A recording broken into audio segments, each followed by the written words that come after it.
What's up? This is Eldritch Terror, and today I've got more Halloween Horror Nights goodness for you. Since the last time we spoke, there's been a couple of announcements that I want to talk to you guys about, as well as a major leak that's somehow manifested, giving us the rest of the information that we need for this event. That's right, it's your choice to trust, but speculation season might be over. I've also got some construction updates for you on both coasts, and we're going to pay a little visit back to Epic Universe to see how they've been doing. But yes, there's a lot to discuss today going down at the Universal Parks, so let's jump into it. Insidious will be returning to the event this year. Insidious is a property that I know many hold dear to their hearts. People love this franchise, and I know that they're going to absolutely be overjoyed that we're seeing it return here. The last time we had Insidious at the event was Halloween Horror Nights 25, where it was housed in Spring Tent 2 and featured scenes from the original as well as Chapter 2 and 3. But this time around, we're getting Insidious the Further. This house promises we'll enter the Further as demons try to ensnare us. The red-faced demon will lure you into his lair, where Keyface will unlock your fears. Inside, it's promised that we'll see Keyface, the lipstick-faced demon, the man who can't breathe, and the bride in black. This one's gonna be dark, ominous, and very scary. We've also got announcements for some scare zones, finally, and I couldn't be more excited about these for real. First up, we got Torture Fair. The description for Torture Fair reads, "Come one, come all to the Renaissance Fair. Brave the glorious, gory medieval torture devices till you're put out of your misery." Not much else is known about this scare zone, but we can use our imaginations. Medieval torture techniques of old are gruesome and terrible, and it'll be insane to see what kind of things they put together here. I expect stages set up with like little mini shows going on all over the place, displaying what these devices can do, and probably scare actors walking around that have been mutilated by them as well. I'm sure we'll see the Rack, Brazen Bull, Iron Maiden, Breaking Wheel, and my personal favorite shout-out power trip, the Heretic's Fork. I think we just found out what's going to be the goriest zone this year. And that was quickly succeeded by an announcement for another scare zone called Swamp of the Undead, where in the backwaters of Louisiana, you're about to be swamped by zombies born from the bodies of trespassers killed and dumped in a nearby bog. I can't wait to see what kind of monsters they create for this thing. This is going to be beautiful. We're going to see some killer special effects going on here for sure. Zombies born from the bodies of trespassers dumped in a nearby bog? I mean, are you kidding me? This screams Creature of the Black Lagoon. We better get a cameo here. If there's one thing I can tell you about this scare zone, it's that the fog and the lighting is going to be intense. I can guarantee that. We'll talk about it more in depth later, but the way that they have all the lighting placed out around the scare zone just puts cards on the table for how crazy the lighting effects are going to be. And they're going to need a decent amount of fog pumping through there in order to cover all those lights. It's also been announced we'll be seeing the return of Nightmare Fuel this year. Now, I know that this is very controversial. Nightmare Fuel seems to be one of those you either love it or you hate it kind of things. There are some people that are absolutely ecstatic that this is coming back to the event, as they just can't get enough year by year. However, there are others that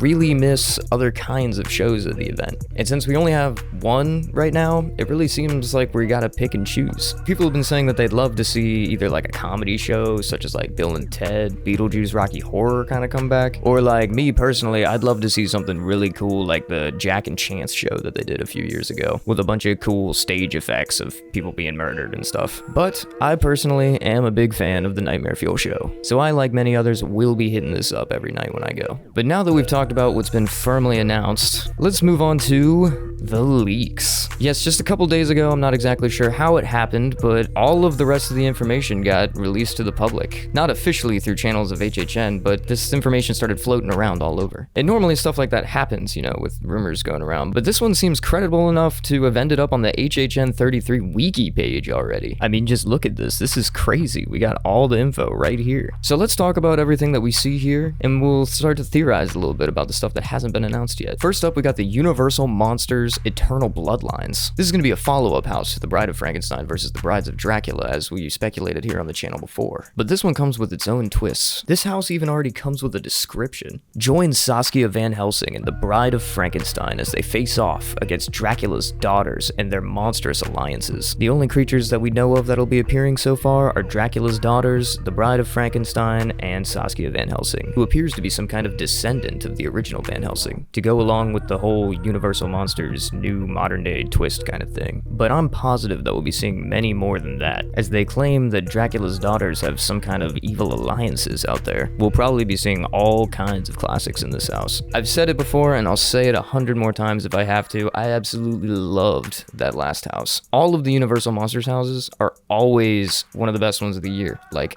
Come on. Going into the Universal Monsters houses, we expect the best set design that they can build, inventive scares all over the place, and fan service cameos to keep everybody happy, regardless of who was actually featured as the main characters in the Monsters houses. But now that we've got our final haunted house, let's talk about the rest of the scare zones that we haven't heard too much about this year. First up, we've got the Duality of Fear. Not much is known about this scare zone just yet, because they haven't actually released an official description or anything like that. Judging from the name alone, I'm not exactly sure why, but it kind of gives me Graveyard Games kinds of vibes. I would love to see some fear of life, fear of death kind of stuff going on here, and maybe play around a lot with like ghosts and zombies, maybe skeletons and stuff like that. It would be cool to see some Stillwalker Grim Reapers walking around and stuff like that. The Duality of Fear. But Duality of Fear, I mean, Dueling Dragons Part 2? Probably not, but yeah, we like to have fun here. Next up, we have Demon Queens. This is another one that we don't know too much about just yet, but we've seen HHN handle stuff like this so many times in the past, and it's always really cool when it's executed properly. And I mean, it's HHN, of course it's going to be executed properly. Demon Queens Scare Zone brings to mind the remembrance of Terra Cuentas. Maybe we could be seeing the Terra Queen come back one more time. Or possibly this could be something as simple as those B-movie horror ideas that they're using inside of Slaughter Cinema, like Amazon Cannibals from Planet Hell or something of that nature. I'm not quite sure, but I'm excited to find out. Lastly on our list here, we have Enter the Blumhouse. This one's kind of self-explanatory. We don't know yet what will be featured in the scare zone, but Blumhouse's library is so vast, it's insane. I often find myself forgetting like how many movies were actually made by Blumhouse. They've had Blumhouse IPs at Horror Nights 100 times over. I mean, Insidious is a Blumhouse IP. We've actually seen that before in one of the Blumhouse showcase houses of the past. But it'd be really cool to see them take advantage of how much that they can and give us some really cool scare actors to pop up in this zone. But now that we've talked about pretty much everything that there is to discuss about those leaks, until of course something gets officially announced, let's check in on what is official. That's the construction. Brick and mortar's going up and set pieces are going out. It's Horror Night season, baby, and even the people walking around the summer park right now are getting a sneak peek of the evil that they're setting up for us. That's right, we're seeing props like this pop up all over the park right now, this one being in the Swamp of the Undead scare zone. Man, I can't wait to see creatures just popping out from around these corners. Lately, some props are put up in front of the Fast and Furious ride as well. I might bet my money that this is where the torture fair is gonna go, because this kinda looks like a guillotine or some kind of a stage to me.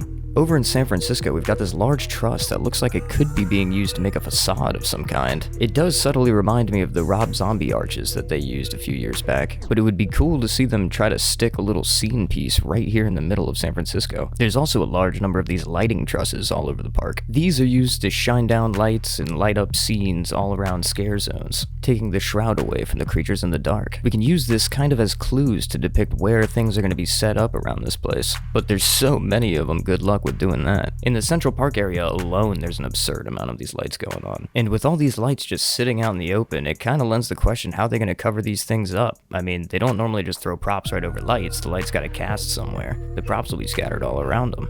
And if there's one clue that gives me, it's that there's going to be a generous amount of fog at this year's event. At least right here. And for an undead swamp scare zone, yeah, I think that sounds about accurate. And moving over to the Cafe La Bamba area, they've all got this place nicely set up to be lit. This is normally where our RIP tours meet and take their breaks at their leisure. They normally have some pretty awesome food booths located over here. Moving out to the street by the main entrance where we have our port scare zone, it seems like we're all set up and good to go here as well. With the event starting as early as August this year, they're really getting everything in order to make sure that it's all taken care of. It makes me so excited. And the tents are going up and the facades are being installed on both coasts. Aerial photos have popped up all over of the new tents that we'll be having houses in this year. I'm excited to see what that's like, and I hope that they're nice and dark like the old ones. It's a shame when the sunlight's able to get through and kind of ruins the experience. Here we can see the facade going up for Slaughter Cinema, where it looks like they'll be having another drive-in queue at the front that'll be streaming trailers for the scenes that we'll see inside. And the tent for the second half of the house that'll be located in the Fast and Furious queue line has gone up. Switching over to the west coast over in Hollywood, we can see that we have some facades going up over here as well. And man, these look fantastic. The detail and the design work that's been going into these, oh my god, it gets me so hyped up. I am so excited. I cannot wait to smell the fog, taste all the specialty food, get me scared over and over again all night long, man. I need it. Give it to me. It's not coming fast enough. Every day waiting for Horror Nights just feels like an eternity. But let's check in on Universal's Epic Dark Universe. Just like over at the other parks, everything's swiftly coming together over here. The village is starting to look fantastic the way the theming and design has been put together. I mean, for real, this is gonna make you feel like you've been teleported into a gothic fantasy land where monsters are just thirsting for your blood around any corner. The castle's looking fantastic, the restaurants are coming together nicely, the roller coaster queues looking very interesting. Day by day, we're just inching closer to the most epic Universal Monsters experience. It's about time us horror fans have gotten some year-round representation over at the parks, seeing as how rich the history is with it. And man, they knocked this absolutely out of the park, no pun intended. And the fact that this is located right next to the hotel is just, chef's kiss for real. Because every time I come for Horror Nights, I'm gonna want to stay in the room that looks over the Frankenstein castle. Thank you so much for joining me today. I've been Eldritch Terror, and if you like this video, be sure to send it to someone that you think might like it as well. And don't forget to like, comment, and subscribe for more videos just like this one. Let me know down below which haunted house you're most excited for at Horror Nights this year. Let me know about these ones that are rumored to be involved. What do you think we'll see popping up in this? Also, what's your favorite Blumhouse movie while we're at it? There's so many movies under that brand, man. It's crazy. And as always, whether your day's been going good or bad, I hope it gets better.